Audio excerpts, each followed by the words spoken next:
Snap, Crackle, Pop. With your host, Leslie Lugosi. Thanks for listening. This episode features Kenny Aguar from Athens, Georgia. Kenny's an artist and also was the lead singer for the band 37. Mike Mills from R.E.M. has described Band 37 as one of Athens' best kept secrets. After the band dissolved, Kenny went on to perform as a solo act as 8-track gorilla. He also played in the group Melted Men. In 2023, Kenny was shot by his roommate, so he's still kind of recovering from that. But in the meantime, he was able to gather up all the original recordings, as many as he could find, and put together a nice compilation tape. Thanks for tuning in. If you like this episode, please give us a thumbs up and subscribe. Let's do it.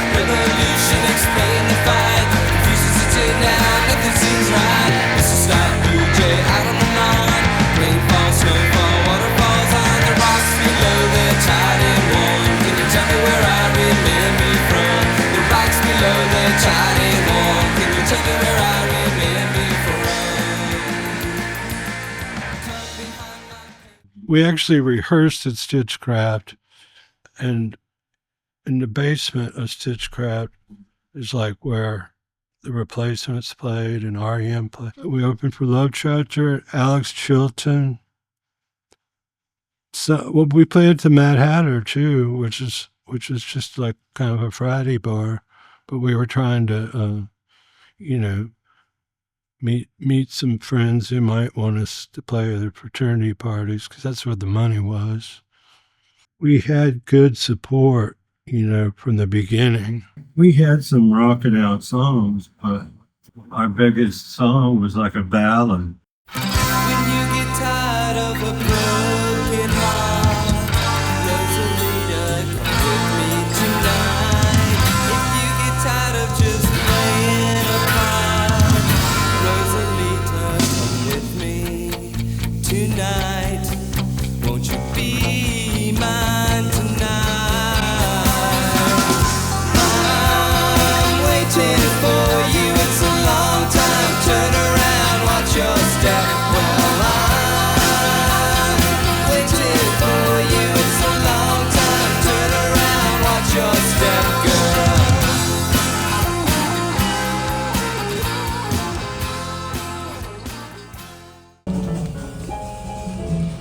This would catch my interest because he's wearing Kiss makeup. Well, that's cool. So the artwork catches your interest. Yeah, or look at that. Free your mind, and your ass will fly. It's so simple, but so elegantly spoken. Very provocative covers. It's probably fun. This is my favorite live album by the Rolling Stones. I think it's not the first one, but this is recorded in '69 at Madison Square Garden. They did an expanded version of this, the whole concert. They had Ike and Tina Turner review as the opening act. Pretty badass. What was your first show? That was the one opening for Love Tractor.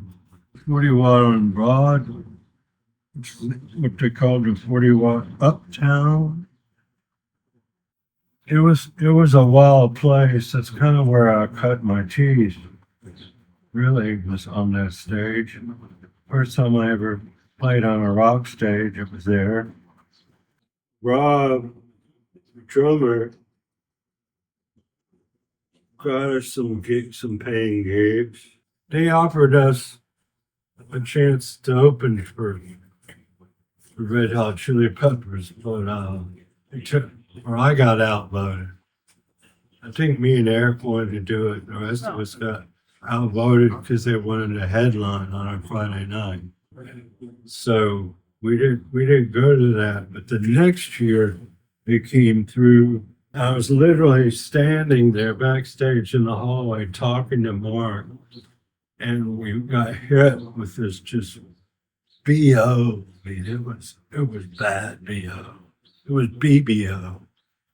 And they walked right past us. They might have been wearing socks on their penises. But they went and got on stage. This whole thing was just playing out. It was kind of bizarre, you know. What other bands did you play in? I joined a band called Sky City, which was like a 6 or 7 piece industrial band. And then after that, I joined the Milton Mills. That band did tour. We toured east and west. And we did a tour in Europe. After I left Milton Mills, I started my own solo act, which was 8-Track Gorilla. And 8-Track Gorilla got more attention than all of them could get put together. Whatever it was like I was on a cover flagpole. All of the venues were calling me up. The clubs were calling me, booking me shows. So you got shot, was that last year or the year before? This year before. You got shot in the elbow? Yeah, I got shot in the elbow, which shattered my radius. So how did you become involved in R.E.M's Can't Get There From Here?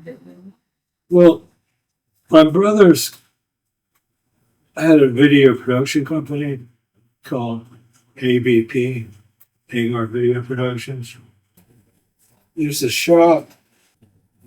You see the guy in the kiosk with the bird head. It was supposed to be Michael, but I was a stand-in for him. Next thing you know, the phone rings and it's Jefferson home. This time we had Robert Longo, famous New York artist, painter, painted the Yuppies Falling. I'm dancing at the Grit in one scene, which was down by the station. It was shot Stipe's backyard, shot Morton, Lucy Cobb Institute, I think, store. But it was a thrill to do it. I mean, I was in Band 37 when I worked on that. So it was like, wow. The blue one was released first. And there's a download ticket inside, which you may give to a friend. There's liner notes in there. But Rob still had some cassettes or drum, and he sent them to me, and I took them to Jason. We didn't even know what was on the tapes, and we didn't know if there would be anything on there to salvage. The studio owner had some water damage at his house, so the tapes could not be resuscitated. So I met with Dave Barbie, and he was like, "Don't worry about the source material."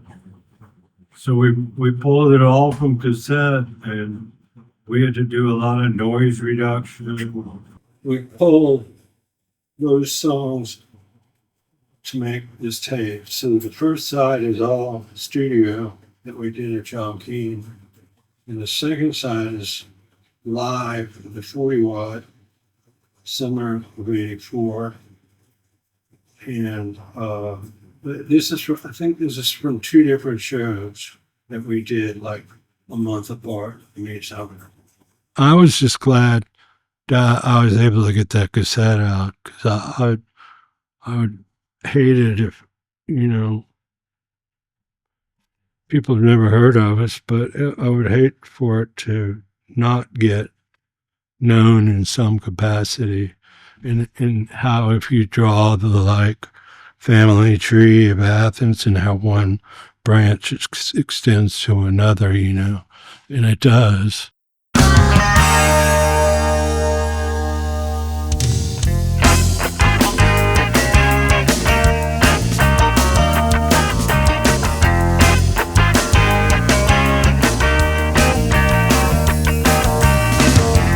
Anything I'll ever need, and anything that I might be, hung out to dry in the afternoon sun, where the shadows